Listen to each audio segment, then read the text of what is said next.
Siapa dalang dibalik kekisruhan sepak bola Indonesia? Apakah ini hanya permainan media ingin lihat timnas Indonesia hancur? Ada apa dengan sepak bola Indonesia? Shin Tae-yong, STY, diserang habis-habisan oleh buzzer, pundit ikut menyudutkan, dan atmosfer jadi penuh kekacauan. Menurut sumber anonim, dalang dibalik kekisruhan ini diduga berasal dari dalam PSSI sendiri. Mereka yang merasa terganggu dengan reformasi Erick Thohir. Jika benar, ini bukan sekadar konflik biasa. Ini sabotase yang bisa menghancurkan timnas. Erick Thohir, apakah ini waktunya untuk bersih-bersih jilid 2? Apa pendapat kalian? Timnas Indonesia tidak lama lagi akan kembali ke era kegelapan. Timnas Indonesia yang sudah maju ini tidak lama lagi akan segera hancur. Di era sosial media ini kita tidak akan bisa melawannya. Apalagi hashtag tagar STY out berkumandang di mana-mana, viral di mana-mana. Mungkin tidak lama lagi kita akan segera melihat pemecatan Coach Sinteyong. Dalang dibalik orang yang ingin lihat timnas Indonesia hancur, mungkin tidak lama lagi akan mengembosi PSSI. Setelah Coach Sinteyong keluar, mungkin tidak lama lagi akan Pak Erick Thohir yang akan diincar dan akan segera keluar juga. Wah, tidak lama lagi kita akan memiliki timnas Indonesia yang tidak bisa dibanggakan lagi, yang penuh dengan masalah. Apalagi masyarakat Indonesia, terutama netizen-netizen, mudah dikendalikan, mudah dipancing amarahnya, mudah dipancing emosinya. Tidak lama lagi kita akan segera melihat timnas Indonesia di zaman kehancuran kembali. Tulis pendapat kalian di kolom komen, teman-teman. Timnas Indonesia akan kembali lulu lantak dan dihancurkan oleh bangsanya sendiri. Tulis pendapat kalian di kolom komen ya, teman-teman. Terima kasih. Mantap. STY out, Erick Thohir out. Dari tagar ini saya jadi ingat satu kisah klasik, yaitu tentang monyet dan petani jagung. Suatu saat si para monyet ini berkumpul di satu kebun jagung untuk merayakan bahwasanya musuh mereka yang sering ngejar-ngejar mereka, yaitu petani, meninggal kan begitu. Nah, mereka setelah merayakan 1 bulan kemudian mereka kelaparan nih para monyet ini. Kenapa? Karena si petaninya meninggal, tidak ada lagi yang menanam jagung. Sudah dapat korelasinya antara STY out dan Erick Thohir out dari kisah monyet dan petani ini? Coba renungkan bersama. Kok bisa? Wah, kalau berita ini valid, bener, sumpah kacau, nggak mau. Bayaran para buzzer untuk framing STY di media sosial. Berusaha menggerakkan buzzer untuk memframing Sintayong agar cepatnya Sintayong out dan secepatnya dipecat dari timnas Indonesia. Dan berapa bayarannya, gila tau nggak? Tapi sebelum lanjut, please tombol follow dulu agar kita bisa bersahabat dan kita bisa berbagi tentang berita sepak bola menarik lainnya. Oke, saya hitung 1, 2, 3. Terima kasih. Ya, kita sudah lihat bersama setelah Indonesia gagal lolos ke semifinal Piala AFF, banyak tagar yang bersebaran Sintayong out dari timnas Indonesia, dari kepelatihan timnas Indonesia. Tapi fun fact-nya, orang yang menyebarkan tagar Sintayong out itu dibayar. Gila tau nggak? Saya dengar berita ini geleng-geleng kepala, sumpah. Dan ini bayaran yang kita tunggu-tunggu. Berapa bayaran buzzer yang disuruh oleh oknum tersebut?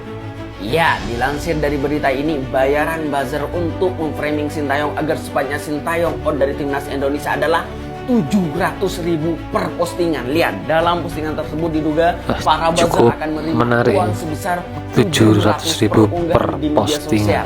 Ya, narasi tidak boleh pendek katanya. Tidak boleh kopas akun lain, narasi minimal 5 kata, narasi pendek, nggak dibayar. Padahal AFF dari dulu targetnya bukan untuk menang, tujuannya bukan untuk juara, tapi mencari pengalaman dan menit bermain untuk timnas Garuda.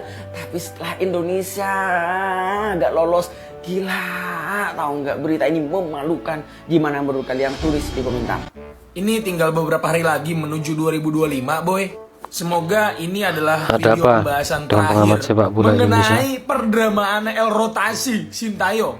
Gue jujur nggak nyangka ya, menjelang akhir tahun ini, gue kira kita bakal dapat kabar yang menyenangkan gitu, kayak statusnya oleh Romeni lah, atau nanti Jairo Redewald lah. Ternyata menjelang akhir tahun justru tiupan-tiupan angin badai itu malah menerpa. El serba salah, Sintayong Sintayong memang bukan pelatih sempurna, boy. Dan dia juga nggak akan selamanya ada di Indonesia. Akan nanti tiba saatnya Sintayong akan pergi dari Indonesia. Ingat, Sintayong itu nggak akan abadi, boy. Dia bukan Madara. Cuma dari gua ya gua kan emang bukan siapa-siapa ya di dunia bola ini ya. Gua kan cuma NPC nih di dunia sepak bola ini. Tapi dari gua mengajak ke kalian yang merasa masih waras nih ngedukung timnas nih. Ayo kita sama-sama dukung Sintayong untuk menyelesaikan kualifikasi round 3 ini. 2 match terdekat yaitu ngelawan Australia sama panitia AFC. Ini adalah laga yang sangat penting sekali buat kita. Karena kalau misalnya kalian lupa poinnya Australia, Saudi, Bahrain sama Fuyung Hai sama kita nih, itu poinnya sama semua, boy. Australia doang beda 1 poin doang. Artinya menang, seri ataupun kalah, ini sangat krusial sekali di detik-detik ini nih. Kalau emang nanti akhirnya kita tidak bisa lolos ke round 4 minimal, ya gue pribadi sangat siap untuk kehilangan Sintayong. Karena balik lagi, boy, sepak bola itu bukan ajang balas budi ya. Kita harus move forward ke depan. Tapi buat detik ini kita masih belum punya alasan Sintayong harus out itu untuk apa gitu. Karena apa? Masih belum ada, boy. Jadi kita kawal terus timnas kita. Kita dukung terus ya El serba salah ini ya. Sintayong ini kita dukung terus sampai emang udah mentok, sampai udah limit. Kalau emang udah nggak bisa lagi dipertahanin, Sintayong pasti akan keluar dengan sendirinya kok. Tapi untuk sekarang kita kawal terus Sintayong. In Sintayong we trust, boy. Jangan kita jadiin Sintayong itu sosok yang nggak bisa dikritik.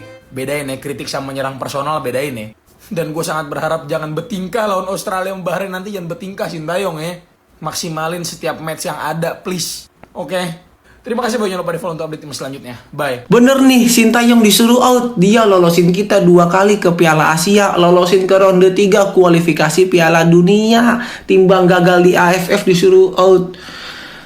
Di pertandingan terakhir dan penentuan ini kita kalah juga ada andil besar dari kartu merahnya Ferrari. Itu ngaruh banget kita bermain dengan 10 orang. Walaupun bermain dengan 11 juga kurang mainnya ya. Cuman gitu bermain dengan 10 orang jelas ngaruh ke permainan. Dan satu lagi nih, kita bermain dengan tim muda yang baru dibentuk. Kalau disuruh out kejam banget sih. Mendingan disuruh evaluasi aja sesuai komplainan kalian gitu. Misalkan dari passingnya yang harus deket-deket, harus banyak kombinasi segala macam, formasinya, pemilihan pemain, udah sesuai komplainan kalian, suruh evaluasi.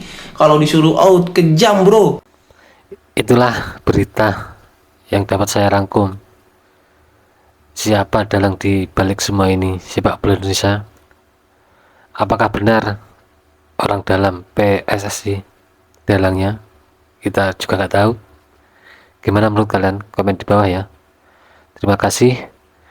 Jangan lupa like, subscribe, share, dan komen. Sampai jumpa di video berikutnya.